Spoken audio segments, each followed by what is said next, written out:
बेटा लिखा तो है यहाँ भीमराव अम्बेडकर खेल मैदान। अरे खेल मैदान का जगह है, खेल मैदान ऐसे रहता है। क्या हुआ है खेल मैदान में, आओ जरा। खेल मैदान में झाकर झूकर रहता है। खेल मैदान होता तो खेलते नहीं हम। लेकिन खेल मैदान के नाम पर मतलब इसको हिगारा गया है। अच्छा। हाँ, कभी ये बना भी था खेल मैदान की केवल बोर्ड लगा? नहीं, केवल मतलब यही हुआ है, केवल बोर्ड लगा। हाँ, गांव में खेल मैदान बनाया जाएगा लेकिन कागजों में आपको जमीन पर कुछ नजर नहीं आएगा। इतने बड़े बड़े गड्ढे हैं और इन गड्ढों में खेल मैदान चलता है। अब जैसे 3 वर्ष पूरा होगा हम फिर उस पर काम चालू कराएंगे। चलिए आप। नमस्कार, मैं हूं आलोक और आप देख रहे हैं टाइम्स ऑफ यूपी। मैं आपको कुछ ऐसी तस्वीरें दिखाने वाला हूं जिनको देखकर आप समझेंगे कि सरकारी धन का किस तरह दुरुपयोग किया जाता है।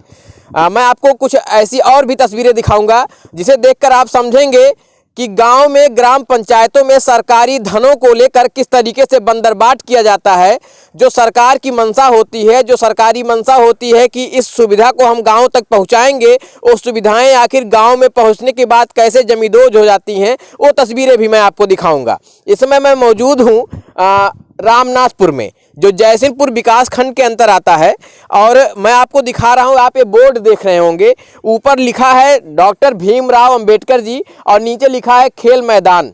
आप समझिए कि ये जो है जहाँ मैं खड़ा हूँ एक खेल का मैदान है और खेल के मैदान की तस्वीरें मैं आपको दिखा दूँ। आप देखिए, हमें नहीं पता है कि इसको कितनी बार इसका समतलीकरण के सौंदर्यीकरण करके पैसा निकाला गया कि नहीं निकाला गया, इसके बारे में मुझे जानकारी नहीं है। लेकिन अब मैं जानकारी लूँगा, क्योंकि मैं इधर से जा रहा था और मुझे सूचना मिली कि यहाँ एक खेल मैदान ऐसा भी है जहाँ केवल कटीली झाड़ियाँ हैं। लोग अगर यहाँ खेलते हैं तो ये जो इतने बड़े बड़े गड्ढे हैं और इन गड्ढों में खेल मैदान चलता है। क्या आप भी हैं आवारा पशुओं से परेशान या करना चाहते हैं जमीन संपत्ति या घर की सुरक्षा का उचित समाधान? तारबंदी अब हुई बेहद आसान। केजीएन वायर सर्विस, हमारा पता है 1/578 वरदान खंड, गोमती नगर, लखनऊ। नजदीकी branch near Corporation Bank, Mahrua, Ambedkar Nagar, Sultanpur. ये रामनाथपुर के अंदर की तस्वीरें मैं दिखा रहा हूं और आप देखेंगे कि ये तमाम जो दूर तक आपकी नजर जा रही होगी, ये खेल मैदान की तस्वीरें हैं। आप समझिए कि गांव के मुखिया किस तरीके से गांव की नब्ज को अगर पकड़ा जाए तो अच्छे अच्छे लोग आ जाएंगे दायरे में, क्योंकि जो गांव में विकास हो रहा है वो विकास ये है जो मैं आपको दिखा रहा हूं। आप देखेंगे डॉक्टर भीमराव अंबेडकर खेल मैदान के नाम से खेल मैदान बनाया गया, लेकिन अब वो खेल मैदान नहीं रह गया है, बल्कि बिल्कुल बंजर की तरह पड़ा हुआ है। ये किसी की आवश्यकता नहीं है शायद, और इसके नाम पर पैसा निकाला गया होगा।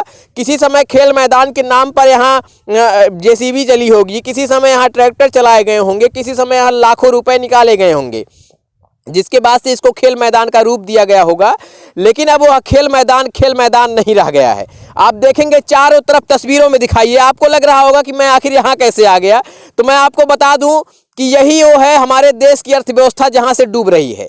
आप देखेंगे कि बड़ी मंशा के साथ सरकारें योजनाएं लागू करती हैं, पैसा पास होता है, लोग टैक्स भरते हैं और इसके बाद ग्राम पंचायतों में सुविधाएं दी जाती हैं, खेल मैदान की, शौचालय की, इस तरीके की सुविधाएं गांव में आती हैं। लेकिन वो गांव में आने के बाद सुविधाएं किस तरीके से खत्म हो जाती हैं, वो तस्वीरें मैं आपको दिखाने की कोशिश कर रहा हूं। ग्राउंड जीरो पर जाने के बाद वो तस्वीरें हैं जो आपको दिखाई दे रही हैं। आप देखेंगे कहीं भी आपको समतल नहीं नजर आएगा। ये किस तरीके का खेल मैदान है मुझे नहीं पता है। आप इसी गाँव के हैं? हाँ, हम इसी गाँव के हैं। ये जहाँ मैं खड़ा हूँ, क्या मैं सही कह रहा हूँ कि ये खेल मैदान है? खेल मैदान लिखा हुआ है, यही मैं भी जानता हूँ, ये नहीं जानता हूँ मतलब खेल मैदान है कि नहीं है, किसी का पट्टा है क्या है, हम इसके बारे में नहीं जानते हैं। लेकिन खेल मैदान के नाम पर मतलब इसको हिगारा गया है। अच्छा। हाँ, कभी ये बना भी था खेल मैदान की केवल बोर्ड लगा? नहीं, केवल मतलब यही हुआ है, केवल बोर्ड लगा। हाँ, बोर्ड लगाया गया, बस यही जो खाई है यही लगाया गया है। इस पे ना रास्ता है ना कुछ है। लड़के बच्चे किधर से आएंगे, किधर से खेलेंगे, किधर से जाएंगे। कितने साल पहले ऐसा हुआ था खेल मैदान बनाया? ज़्यादा आती यही जो आपकी प्रधानी आई है इसके पहले का है। अच्छा, कौन थे प्रधान उस समय? भरतराम निषाद। उन्होंने खेल मैदान पर केवल बोर्ड लगा दिया? बोर्ड लगा दिया, यही इतना मतलब हिगार दिया है बस। रास्ता भी आने के लिए नहीं? कहाँ है रास्ता, किधर से आएंगे? इधर हमारा है, ये जो है सब मतलब खेतौनी है। अच्छा। हाँ, मतलब पट्टे हैं पुराने, यही है। ये भी मतलब पुराने पट्टे हैं, यहाँ आने का रास्ता नहीं है। तो किधर से आएंगे, किधर से जाएंगे। खेल मैदान के नाम पे कितना बड़ा घोटाला हुआ है रामनाथपुर में। चाचा, आप भी इसी गांव के हैं? हाँ भैया। ये जो ये खेल मैदान है, हाँ भरथराम कहत रहे खेल मैदान यहाँ। हमारे देश के बच्चों का भविष्य क्या ऐसे ही उज्जवल होगा जब उनका शारीरिक विकास नहीं होगा। गांव में खेल मैदान बनाया जाएगा लेकिन कागजों में, आपको जमीन पर कुछ नजर नहीं आएगा। तो ऐसे में हमारे गांव के बच्चों का शारीरिक विकास आखिर कैसे होगा? क्या नाम है बेटा? हिमांशु उपाध्याय। क्या कह रहे हो? खेलने का जगह होता तो हम वहाँ जाकर खेलते, अगर खेलने का जगह होता तो यहाँ खेलते। तो बेटा लिखा तो है यहाँ भीमराव अंबेडकर खेल मैदान। अरे खेल मैदान का जगह है, खेल मैदान ऐसे रहता है। क्या हुआ है खेल मैदान में? आओ जरा। खेल मैदान में झांकर झूकर रहता है, खेल मैदान होता तो खेलते नहीं हम। खेलने नहीं आते हो कभी आप लोग यहाँ? नहीं आते हैं। कैसे खेले? वहाँ खेल रहे हैं हम लोग। खेले हैं कि खेले झाल वाल बा एक सब करवाओ तब तो खेल जाए और का। सही कह रहे। क्या नाम है बेटा? हर्ष। आप समझिए बच्चे कह रहे हैं इनको खेल का मैदान तो मिल गया, लेकिन देखो लिखा है, पढ़ना जानते हो कि नहीं हिंदी? क्या लिखा है पढ़ के बताओ। डॉक्टर भीमराव अंबेडकर खेल मैदान, तिराही, रामनाथपुर। तो इसी में आके खेला करो। ऐसे खेले, ऐसे जगह पर खेलना जाता है। हाँ तो खेल मैदान तो बना है, खेलो ना। कैसे खेले? प्रधान जब बनवा ही नहीं रहे हैं। हाँ ये स्थिति है। आप समझिए इन बच्चों का। आप लोग भी यही खेलते हैं? इधर ही आओ, यहाँ आओ, आओ आओ। अगर आओ, कहाँ डर रहे हो? क्या नाम है बेटा? शिवम। शिवम, कभी खेल मैदान में यहाँ खेलने आए कि नहीं? नहीं। कहाँ खेलने जाते हो? वहाँ बगल में। हिंदी पढ़ना जानते हो कि नहीं? क्या लिखा है इसमें? भीमराव अंबेडकर, तिराही, रामनाथपुर। मेहनत से नहीं पढ़ रहे हो। ये खेल का मैदान है ना, तो आप समझिए बस, और कुछ नहीं। सामने देख के। हाँ बोर्ड लगा है और कुछ नहीं यहाँ पर। अगर खेलने की मैदान वो प्रधान बनवाते तो खेलते नहीं हम लोग। प्रधान जी का है नहीं, कबो कोई प्रधान हम सबका खेले था से कहे कुछ सुनते हैं, अपने अनदेखा करके चले जाते हैं। का है प्रधान? प्रधान दिलीप सिंह। क्या नाम है बेटे? हिमांशु उपाध्याय। हिमांशु उपाध्याय। अब आप समझिए कि यहाँ जो है बोर्ड लगा दिया गया है, बोर्ड लगा दिया गया है खेल मैदान का, लेकिन ये खेल मैदान का स्वरूप नहीं है। बच्चों में इस बात को लेकर गुस्सा है क्योंकि ये खेलने के लिए खेल मैदान में कभी आ नहीं पाए। क्यों बेटा? जी। तो आप समझिए कि किस तरीके से सरकारी धन का दुरुपयोग रामनाथपुर में किया गया। ये बच्चे भी बहुत गुस्से में इसलिए हैं क्योंकि ये खेलने के लिए कभी खेल मैदान में नहीं आ पाए, और ये खेल मैदान के नाम पे यहाँ पैसा निकाला गया, ये बोर्ड लगा दिया गया और इसके बाद से खेल मैदान हो गया। अब मैं यहाँ के प्रधान से पूछूंगा कि क्या खेल मैदान कभी यहाँ बना था, और अगर खेल मैदान बना था तो वर्तमान प्रधान क्या कर रहे हैं? हेलो हेलो, प्रधान जी बात कर रहे हैं? जी जी जी। शुभ नाम बता दें। दिलीप सिंह। जी दिलीप जी, मैं आपके यहाँ खेल मैदान में पहुंचा हूँ। मैं जा रहा था, मेरा बोर्ड पर मेरी नज़र चली गई। जी जी। क्या ग्राम पंचायत में आपके खेल मैदान कभी बना था? भैया पिछले प्रधान जो है वो कुछ किए थे, अब उसमें हमें बहुत जानकारी अभी है नहीं। है कि नहीं खेल मैदान अभी आपके यहाँ? नहीं, वो तो लिखा है, बोर्ड वगैरह बकायदा लिखा हुआ है। हाँ। लेकिन हम कागज में देखने की कोशिश कर रहे हैं, मतलब चूंकि नया कोई चीज अगर बना है तो उसमें शायद दिखा नहीं रहा। ऑनलाइन चेक किए, ऑनलाइन नहीं है।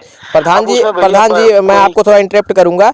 ये कोई नया नहीं है, मुझे लगता है ये बोर्ड बिल्कुल अब जब से लगा है अब टूटने वाला है। 4-5 साल तकरीबन हो गए, है ना? 3-4 साल हो गए। हाँ, तो कभी आपने पता करने की कोशिश भी नहीं की कि यहाँ जो है खेल मैदान है तो कम से कम बच्चों को सुविधा दी जाए? लाखों के बजट से खेल मैदान बनाया गया होगा, आप समझिए हमारी बात। नहीं, लाखों बजट से नहीं बना है, वो सिर्फ कागज में बना दिया, उसकी बस केवल मेड़बंदी करा दी गई है। बाकी तो क्या बजट रहा है, बजट का हमें कोई जानकारी नहीं है। फिलहाल अभी उसको 3 साल नहीं हुआ है, क्योंकि एक बार उस पर हम खुद साफ सफाई कराना चाहते थे, अभी जल्दी की बात है। तो हमें नरेगा से मना कर दिया गया, उस पर काम हुआ है, अभी आप उस पर काम नहीं करा सकते। अच्छा, नरेगा ने मना कर दिया कि इस पर काम हुआ है? हाँ, अभी आपका उसमें 3 या 5 वर्ष की कोई सीमित होती है। अच्छा, मैं आपको प्रधान जी, मैं आपको तस्वीरों में मैं दिखाऊंगा। मैं सवाल आपके कार्यशैली पर नहीं खड़ा कर रहा हूं क्योंकि आप नए प्रधान है, कार्य पुराने प्रधानी में हुआ है, लेकिन मैं आपको तस्वीरों में दिखा दूं कम से कम जितना इसमें, जैसे आपने कहा 3 साल नहीं हुआ है, मैं आपको दिखा दूं कि इसमें इतने झाल झंखाड़ ऐसे हुए हैं ना, कोई देख कर भी कह नहीं सकता कभी इसमें काम हुआ होगा। अब भैया वो तो पिछले प्रधान जी बता। क्यों बेटा, कभी काम यहाँ देखने में क्या लग रहा है, काम हुआ था कभी? नहीं, कभी नहीं हुआ था। आप समझिए, यहाँ के बच्चे भी ये जानते हैं कि यहाँ कोई काम नहीं हुआ प्रधान जी। तो मेरा निवेदन आपसे है, एक मैं निवेदन करना चाहता हूँ आपसे कि आप मौके पर प्रधान हैं, और अगर ये खेल मैदान वास्तविक रूप से है, चूंकि बोर्ड लगा है तो मैं बोर्ड के आधार पर ही कह रहा हूँ, जी जी। तो निवेदन है कि अगर ये बोर्ड लगा है और ये खेल मैदान है तो इस पर आप अगर काम करेंगे तो मुझे लगता है कि बहुत अच्छा होगा। नहीं भैया, अभी हमें करीब बता तो रहे हैं, हम करीब 1 महीने पहले की बात है, हम इसी संबंध में बीडीओ साहब से हमने मुलाकात की कि सर हम अपने यहाँ चाहते हैं कि कटीले तार की घेराई हो जाए खेल मैदान की, और जो है उस पर थोड़ा काम करा दिया जाए। तो बीडीओ साहब ने तुरंत एपी साहब को बुला के पूछा इनके यहाँ कब काम हुआ खेल मैदान पे जी। तो कहे अभी सर 3 साल पूरा नहीं हुआ है। तो अब जब 3 साल नहीं पूरा तो पहली बात तो उस पर हमारा कोई अधिकार ही नहीं बनता कि हम कोई काम शुरू करा सके, एक चीज। दूसरी चीज, हम तुरंत ऑनलाइन चेक करने लगे कि खेल मैदान कहाँ दर्ज है नहीं दर्ज है ऑनलाइन में। तो ऑनलाइन हमने देखा तो उसमें पाया नहीं। अच्छा, फिर से तो हमें तो दोबारा मौका नहीं मिला कि हम जाके तहसील जाके पता करें या लेखपाल साहब से पता करें। हाँ, तो फिलहाल अभी उसमें 1 साल तो अभी कुछ नहीं हो पाएगा हमारी तरफ से भैया। अच्छा चलिए, क्योंकि जब तक वहाँ से स्वीकृत नहीं होगी हम कैसे कर देंगे अपने मन चलिए से। ठीक है, हम बीडीओ साहब से भी इस संदर्भ में अभी जानकारी ले लेते हैं और कोशिश करेंगे कि आपको भी इसमें आसानी हो जिससे आप काम करा सके, क्योंकि वही छोटे छोटे बच्चे हैं ना। नहीं, हम खुद चाहते हैं भैया, क्योंकि खेल मैदान है नहीं। जब है नहीं, बच्चे कहाँ खेलेंगे? सबसे बड़ी समस्या ये है। जी जी जी। हम खेल मैदान के लिए बहुत ज्यादा, बल्कि हमारे यहाँ खेल युवा मंडल दल भी बनाए हैं और उसके लिए भी थोड़ा सा समाज कल्याण विभाग से भी थोड़ा सा अपना दौड़ारी वगैरह किए हैं। फिलहाल हमारे पास जितने बच्चे हैं भाई, अब बहुत छोटे बच्चों को तो नहीं हम उतना एंटरटेन करते हैं, लेकिन जो बड़े बच्चे हैं जो खेलते हैं उनको जो सुविधा चाहिए होती है हम अपने जेब से करके देते हैं। बहुत बहुत शुभकामनाएं आपको, अगर आप ऐसा कर रहे हैं। और बच्चों के लिए आप अपनी प्रधानी में जितना हो सके करते रहिए, क्योंकि अगर खेल रहेगा तभी इनका शारीरिक विकास होगा। हाँ, नहीं सही है भैया, लेकिन अब वही समस्या वही है हमारे साथ। अब जैसे 3 वर्ष पूरा होगा हम फिर उस पर काम चालू कराएंगे। चलिए, आपको बहुत शुभकामनाएं, लेकिन जैसे कुछ हो पाएगा इसके लिए जरूर कुछ करिएगा। ठीक ठीक ठीक जी, धन्यवाद। तो ये थे प्रधान जी और जिनसे हम बातचीत कर रहे थे, और इन्होंने बताया कि अभी हालांकि 3 साल नहीं कर सकते, चूंकि इनकी मजबूरी, इन्होंने साफ साफ बताया कि हमें नरेगा के द्वारा मना कर दिया गया, चूंकि नरेगा द्वारा बताया गया कि 3 साल पहले यहाँ काम किया गया, अभी 3 साल नहीं हुआ, जिसकी वजह से काम नहीं हो सकता। तो ये सारी चीज़ें थी, मैंने आपको दिखाई। फिलहाल मेरा मकसद केवल इतना था कि आप देखिए कि किस तरीके से गाँव में आने वाली सुविधाएँ आखिर कैसे पहुँचने के बाद खत्म हो जाती हैं। तो आप ऐसे में आप अनुमान लगाइए कि जो आपका टैक्स जाता है उस टैक्स का कितना सदुपयोग हमारे देश में होता है। इस चीज़ को मैं दिखाने की ग्राउंड जीरो पर गांव में आकर कोशिश कर रहा हूं। आप देखेंगे इतना बारीकी से शायद आपको कम तस्वीरें दिखेंगी।